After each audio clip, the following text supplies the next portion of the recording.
Hey everybody, welcome to today's episode of Cruise News. And in today's episode, Norwegian Joy is going to be heading to dry dock for some refurbishment. Virgin Voyages announces a festival that is returning this year. And also MSC's new Explora Journeys cruise line receives their very first ship. All of these stories are in today's episode of Cruise News.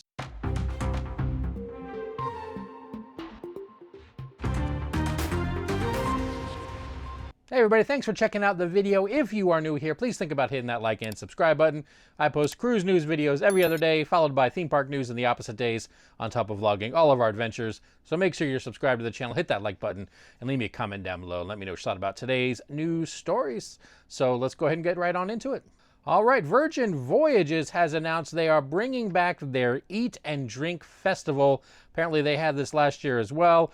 This year's festival will be taking place in August and September. It will be taking place on the Scarlet Lady, the Valiant Lady, and the Resilient Lady.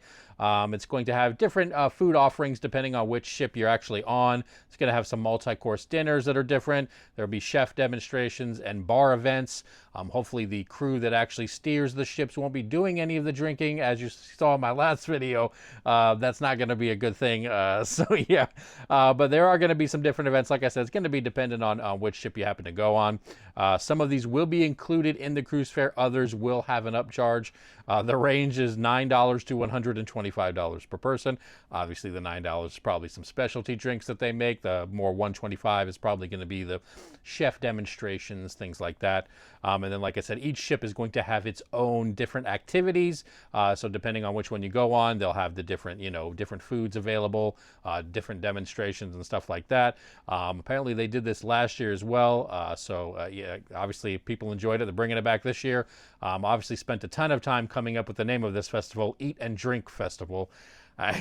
Maybe a little bit more thought could have went into that instead of just eat and drink. But hey, it is what it is. So if you happen to be going on Virgin Voyages either in August or September, make sure you check out your itinerary to see if they are going to in fact have any of these special Eat and Drink Festival events on your ship. All right, and with MSC, they have a new cruise, I guess a line that's basically part of MSC's, umbrella. It's called Explora Journeys is their new cruise line, and they have actually just received their very first ship that is called the Explorer 1. Apparently, this is the first ship. There's going to be 4 total, but this is the first ship they have received. I don't know if they're going to be called Explorer 2, 3, and 4. Hopefully not. But the Explorer 1, they have finally received that one. It is their first ship for their line. This one will be having a maiden voyage taking place on August 1st, leaving from Copenhagen, going on a 7-night cruise. Like I said, this is part of MSC's cruise line. They've just basically just kind of like Carnival has multi, different companies under it, under its, larger umbrella. This is going to be under the MSC umbrella. It's called Explora Journeys. And like I said, their very first ship, the Explorer 1, is now in their possession, and August 1st will be the first date for its maiden voyage. All right, and our last news story of the day comes from Norwegian. The Norwegian Joy is actually going to dry dock to get some refurbishment. This will be heading to dry dock on January 22nd of next year, 2024, and it will be in dry dock from January 22nd until February 12th, so yeah, about 3 weeks-ish, maybe a little bit more than that. They will be making some changes on there, including a new thermal suite in their spa. They're getting an expanded version of the Vibe Beach Club. That's the adults-only club on the ship. And they will also have some new staterooms that they announced on there as well.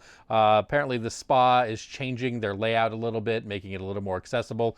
It'll have new waterfalls, apparently, when you come in on the entrance. And more of the hot tile loungers, they said, will be a part of this new spa kind of redesign. They're converting, it said, part of their observation lounge into 24 new balcony rooms.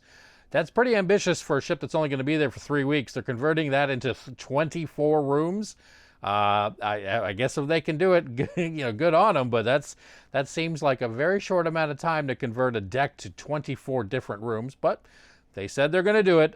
So they're going to have 24 new balcony rooms. So I guess the observation lounge will be a little bit less next time you go on.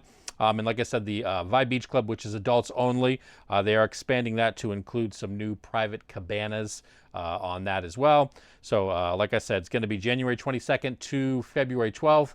It will be resuming its sailing on February 13th, and that will be leaving Southampton and heading to Miami. So if you happen to be going on that cruise or anything in the future, there will be some upgrades to the Norwegian Joy. All right, everybody, that is going to do it for another episode of Cruise News. Leave me a comment down below. Let me know what you thought about today's news stories. And as always, thank you so much for watching, and I'll see y'all in the next video.